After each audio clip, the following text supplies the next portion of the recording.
Hello everyone, welcome again to my channel New Way to Get Knowledge। जैसा आप लोगों को पता है कि इससे पहले भी हमारे पास दो वीडियोस आ चुके हैं। जो सबसे पहला वीडियो था उसमें हमने ये डिस्कस किया था कि क्या रीजंस होते हैं कि कुछ लोग जो लाइफ में वो फेल क्यों हो जाते हैं। क्या रीजन ऐसे होते हैं जो कि लोग जो हैं अपनी लाइफ में फेल हो जाते हैं, जो कि हमने पहला जो वीडियो हमने डिस्कस किया था और उसमें बहुत सारे रीजंस भी हमने देखे थे। चाहे कॉन्फिडेंस की कमी है, चाहे हमारे पास एक डर लगा रहता है यानी कोई क्रिटिसिज्म मत करे, चाहे हमारे पास टाइम मैनेजमेंट की कमी होती है या बहुत सारे और भी रीजन है जो हमने डिस्कस किए थे। मगर उस वीडियो में मैंने आपको ये भी बताया था कि रीजंस भी मैं बताऊंगा और उनको हम ठीक कैसे करें, यानी जो अगर प्रॉब्लम है उस प्रॉब्लम को ठीक कैसे करें वो भी मैं बताऊंगा। इसीलिए दूसरे वीडियो में जब आपने देखा होगा कि हमने कॉन्फिडेंस पे बात की थी कि कॉन्फिडेंस को बूस्ट कैसे करेंगे।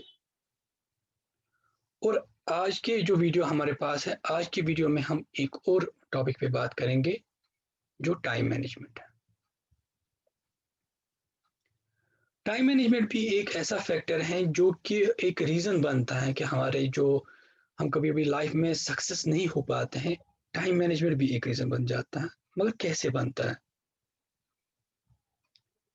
कभी कभी हम टाइम उस चीज को देते हैं जिसमें जरूरत नहीं होती है, और उस चीज में जिसमें हमें ज्यादा फोकस रखना है उसको हम टाइम नहीं दे पाते हैं। और लास्ट में क्या आउटकम निकलता है? आउटकम ये निकलता है कि हमारा जो गोल होता है हम उसको अचीव नहीं कर पाते। ना इस चीज को ठीक कैसे करें? तो ठीक करने के लिए कुछ टिप्स तो होंगी। चलिए देखते हैं। सबसे पहला चीज जो आप काम करेंगे वो क्या करेंगे? आप अपने जो काम है उनको डिवाइड करिए, वो आसान हो जाएगा। अगर एक बच्चा स्कूल जाता है तो ये अपने जो काम है इसको डिवाइड करेगा। एक कोई कॉलेज आता है वो अपने काम उसको डिवाइड करेगा। कैसे करेगा? जैसे कि आपके पास एकेडमिक सेशन चल रहा है, इसमें दो हिस्से हैं हमारे पास। एक तो हम कॉलेज जाते हैं या स्कूल जाते हैं, दूसरा हम ट्यूशन चले जाते हैं। तो हमें दो काम होते हैं, एक तो कॉलेज के रिलेटेड होता है, एक हमारे पास ट्यूशन के रिलेटेड होता है। तो बन गए दो हिस्से पहले इसके। एक होता है जो हमारे पास पर्सनल वर्क होता है, जैसे हम खेलते हैं, हम जिम जाते हैं या बाकी पर्सनल जो वर्क हमारे पास होता है, वो एक और चीज होता है। एक होता है जो हमारे साथ रिलेटेड होता है विद सोशल लाइफ। जब हमारे पास फॉर एग्जांपल फैमिली बेस्ड कोई वर्क होता है, घर में कोई काम होता है, घर की जिम्मेवारियां होती हैं, तो यह एक और चीज है। तो पहले हमने डिवाइड किया, काम उसको डिवाइड किया, हर एक वर्क को डिवाइड किया, इसको इसमें डाल दिया, उसको इसमें डाल दिया। तो पहला स्टेप। दूसरा स्टेप आप क्या करेंगे? जो भी काम आप आपने डिवाइड किया, हर एक काम के आगे आप टाइम लगाओ। भाई ये काम है, ये काम मुझे 7 दिन में खत्म करना है। ये काम है, ये मुझे 3 दिन में खत्म करना है। अगर ये 7 दिन में खत्म करना है तो इसको हर दिन में आधा आधा घंटा दूंगा। अगर ये मुझे 3 दिन में खत्म करना है तो इसको हर दिन में 1.5 घंटा दूंगा। इससे काम भी टाइम पे खत्म हो जाएगा और आप हर एक काम को टाइम दे सकते हो। दूसरा क्या करना है? दूसरा चीज आपको जो करना है, आपको आउटसोर्सिंग करनी है। अब आउटसोर्सिंग होती क्या है ये भी समझना है। आपने देखा होगा कि जब हमारे पास एग्जाम्स होते हैं उस वक्त क्या होता है? उस वक्त हमारे पास हम ये कोशिश करते हैं कि हमारे पास जो अभी टाइम है ये प्रीशियस टाइम है, तो हम मैक्सिमम टाइम जो है अपनी स्टडीज की तरह दें। मगर ऐसा नहीं कि उस वक्त कुछ और काम नहीं होते, और भी काम होते, जैसे कि मुझे रिचार्ज करना, मुझे अपनी जो नोट्स इनका जेरोक्स करना है, मुझे बाहर से पेन लाना है, मुझे कुछ और स्टेशनरी बाहर से लानी है। आप ये काम कर सकते हैं। ये काम आप जरूरी नहीं कि आप खुद करेंगे, ये आप किसी और से भी करवा सकते हैं। आपके कजन है, आपका भाई है, आपका बड़ा भाई है, आपका कोई और है दोस्त, यार ये काम मेरा कर दो, यार मेरा रिचार्ज कर, मेरा एग्जाम चल रहा है तो मैं उठूंगा स्टडीज से तो बहुत प्रॉब्लम हो जाएगा, फिर से वापस आना है तो डिस्ट्रैक्ट हो जाऊंगा। इससे क्या हो जाएगा? इससे आप फोकस कर पाओगे जो अभी आपका प्राइम गोल है, जो अभी आपका सबसे इंपॉर्टेंट काम है। तो इसी तरीके से हर एक लाइफ के स्टेज में आप कुछ काम को आउटसोर्स कर सकते, किसी और से करा सकते हो, और बाकी जो प्राइम जो जरूरी जिसमें आपका ही रहना जरूरी है वो आप खुद करो। एक और चीज आपको काम करना है, शाम को डेली आपको एक स्केड्यूल बनाना है कि कल मुझे ये काम करना, ये काम करना, ये काम करना, इसमें इतना टाइम, ये इतने बजे, इतने बजे। इससे क्या होगा, आपको याद होगा जब हम स्कूल जाते हैं थे, या अभी भी बहुत सारे लोग स्कूल जाते हैं, आपका एक टाइम टेबल होता है कि आज हम गेम्स पीरियड हैं, आज गेम्स करेंगे ओनली, या आज कोई और क्लास हमारे पास है, आज हमारे पास मैथ्स और हमारे पास साइंस की क्लास नहीं है, तो हम इवनिंग में डिसाइड करते हैं कल ये बुक्स नहीं लेंगे। तो आप मेंटली प्रिपेयर रहते हो और आप उसी चीज को प्रिपरेशन करते हो जो कल आपको, जो बुक्स आपको साथ लेनी है या जो सब्जेक्ट्स आपको पढ़ने हैं। तो इससे आपको एक टाइम, मतलब एक फ्रेमवर्क आएगा माइंड में, कल मुझे क्या क्या काम करना। अगर कोई बोलेगा यार कल वो काम, मुझे वो काम करोगे मेरा, आप देखोगे अपनी डायरी, यार नहीं कल तो कोई टाइम नहीं, नहीं यार कल नहीं कर सकता हूँ, किसी और रोज करूंगा। क्योंकि आपके पास ऑलरेडी डिसाइड है कि मुझे क्या करना है। अब आपने उसको टाइम दिया, कल आपको याद आया यार कल मुझे तो ये भी काम करना था, फिर उसको फोन करोगे यार अब मैं नहीं कर सकता, यानी उसको भी धोखा लग गया, आपकी इमेज भी अच्छी नहीं रही कि यार पहले बोला प्रॉमिस आप ब्रेक कर रहे हो। सो बेटर है कि पहले ही हम एक स्केड्यूल बनाए। एक और स्टेप, रिव्यू। जब भी आप कुछ काम करो, जब भी आप अपना शेड्यूल बनाओ, जब भी आप अपने जो टास्क को डिवाइड करो, उसको टाइम दे दो, उसके बाद शाम को या 2 दिन या 3 दिन या फोर्टनाइटली, वीकली, फोर्टनाइटली, 4 दिन का देखो क्या मैं सही जा रहा हूँ, क्या जो मैंने स्केड्यूल बनाया है क्या उसमें मैं सही जा रहा हूँ, क्या वो मैं पूरा सही पे फॉलो कर रहा हूँ। जब आप ये चीज करोगे तो आप क्या पाओगे, आप देखोगे कि कुछ चीजें ऐसी हैं जहां पे आप अच्छे जा रहे हो, कहीं देखोगे कि कोई टास्क है, कोई काम है जिस पे मैं सही से टाइम नहीं दे पा रहा हूँ, या कहीं जगह मुझे कुछ कमी लगती है। यानी आपको पॉजिटिव चीजें भी निकलेगी, आपको नेगेटिव चीजें भी मिलेगी। जब पॉजिटिव चीजें मिलेगी अपने आप को अप्रिशिएट करो, बोलो कि यू हैव डन वेल। जब आपको लगेगा कि नहीं कहीं जगह कमी है, तो अपने आप को समझाओ कि मुझे और काम करना।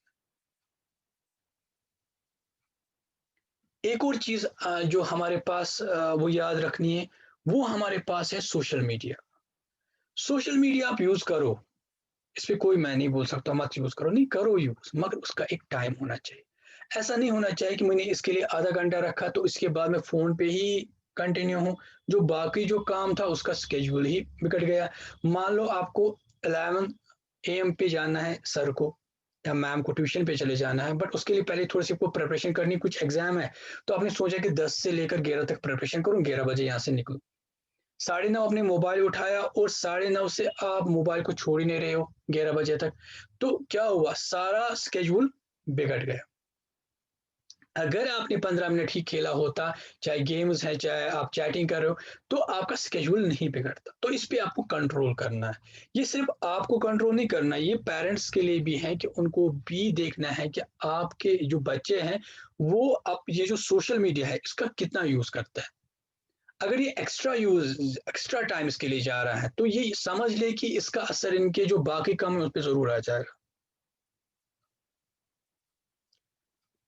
एक और चीज हमें इसमें देखनी है, वो है हमारे पास एक्सरसाइज।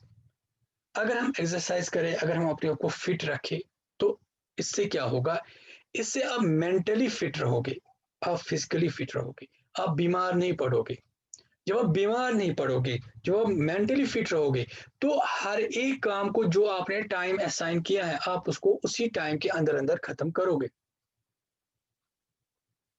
अब आपने कोई काम किया, बीच में बीमार पड़ गए, सारा स्केड्यूल बिगड़ गया, फिर नया स्केड्यूल बनाना है, तो अपने आप को सुबह थोड़ा सा टाइम दे दो। उससे दोनों आपको फायदा ये भी, आप मेंटली भी फिट रहोगे, दिन भर आप ताज़ा रहोगे, आप अपने जो काम है उन पे पूरा फोकस रहोगे और आपका हेल्थ भी सही रहेगा। और आपने जो भी अपने गोल्स किए हैं, आपने जो भी टास्क असाइन किए वो टाइम पे खत्म हो जाएंगे। और लास्ट में जो हमारे पास है, वो हमारे पास है कि आपको अपने फूड पे कंट्रोल करना, यानी जो ईटिंग हैबिट्स हैं, ज्यादा जंक फूड नहीं खाना है, टाइम पे खाना है। जो हमारे पास टाइम होता है, फॉर एग्जाम्पल अगर हमारे पास सुबह 8 बजे या 7 बजे या 7:30 4 उसी टाइम पे, ये नहीं उसको खींच के 11 बजे लेना है। खाना अगर हम 12:30 खाते हैं या 1 बजे खाते हैं, उसको खींच के 4 बजे नहीं लेना है। ये इफेक्ट करेगा अगर आप सुबह एक्सरसाइज भी करते हो, सब कुछ करते हो, बट जब आप ईटिंग हैबिट आपके खराब हो जाता है, ये आपके हेल्थ को इफेक्ट करता है। हेल्थ को इफेक्ट करेगा तो ओवरऑल सारे स्केड्यूल को इफेक्ट करेगा। तो इस पे थोड़ा सा हमें कंट्रोल करना है। तो आई होप कि आपको, अगर आप ये टिप्स लोगे, मुझे उम्मीद है कि आप अपना जो टाइम है, टाइम मैनेजमेंट जो है, उस पे अपने टाइम को सही से मैनेज कर पाओगे। वीडियो खत्म होने से पहले मैं एक चीज़ आपको लिए बताना चाहूँगा कि एक और चीज़ जो मैंने स्टार्ट किया है। अभी सब लोगों को पता है कि हालात बहुत ख़राब है। यानी जो अभी कोविड की वजह से बहुत लोगों के जॉब चले गए, बहुत लोग ऐसे हैं कि जिनके पास पैसे नहीं हैं, कम पैसे हैं, बट रिस्पॉन्सिबिलिटी है, लाइफ को चलाना है आगे। जिनकी फैमिली है, जिनके बच्चे हैं, उनको एजुकेशन देना है। तो इसीलिए मैंने एक चीज़ अभी लॉन्च की है। मुझे उम्मीद है कि जो इसमें इंटरेस्टेड होंगे वो इसमें जुड़ जाएँगे। मैंने कोचिंग स्टार्ट की है ऐसे जैसे मैं अभी दे रहा हूँ, ऑनलाइन कोचिंग मैंने स्टार्ट की है, चाहे 5th क्लास है, 8th है, 9th है, 10th है। तो ये जो कोचिंग होगी, ये फ्री तो नहीं होगी, बट एक इम्पॉर्टेंट थिंग इसमें है, एक बहुत ही अच्छी चीज़ इसमें है, वो मैंने ये रखा है। सबसे पहली चीज़ कि इसमें ज़्यादा ग्रुप नहीं होगा। मैक्सिमम स्टूडेंट हम 15 लेंगे ताकि जो फोकस है हर एक स्टूडेंट पे रहे। दूसरा, आपको जो मंथली पेमेंट है वो आपको लास्ट में देनी है। जो फॉर एग्जांपल आपका सितंबर का महीना है, जो सितंबर के महीने के 20 से लेकर 30 तारीख तक के दरमियान आप अपनी पेमेंट कर सकते हो। इन्हें एडवांस में नहीं करना। एक और चीज़, आपको जो नोट्स मिलेंगे वो फ्री मिलेंगे। आपके पास जो हमारे पास वर्ड में हम डॉक्यूमेंट्स हैं उसके थ्रू मिलेंगे, आपको वीडियोस मिलेंगे, प्रेजेंटेशन मिलेंगे, प्लस आपकी जो अटेंडेंस है वो शेयर की जाएगी आपके पेरेंट्स के साथ, ताकि उनको भी एक यकीन हो जाए कि बच्चा आ रहा है कि नहीं। एग्जाम्स बिल्कुल होंगे टाइम पे।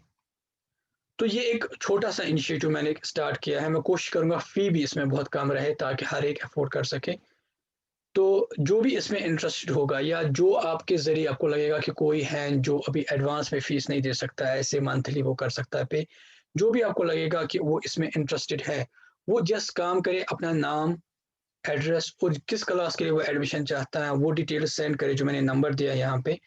तो उसके लिए हम वो वहाँ पे रजिस्ट्रेशन करेंगे। उसके बाद हम कुछ टाइम के बाद उसके साथ कॉन्टैक्ट करके बताएंगे कि क्लासेस कब से स्टार्ट हो जाएंगे।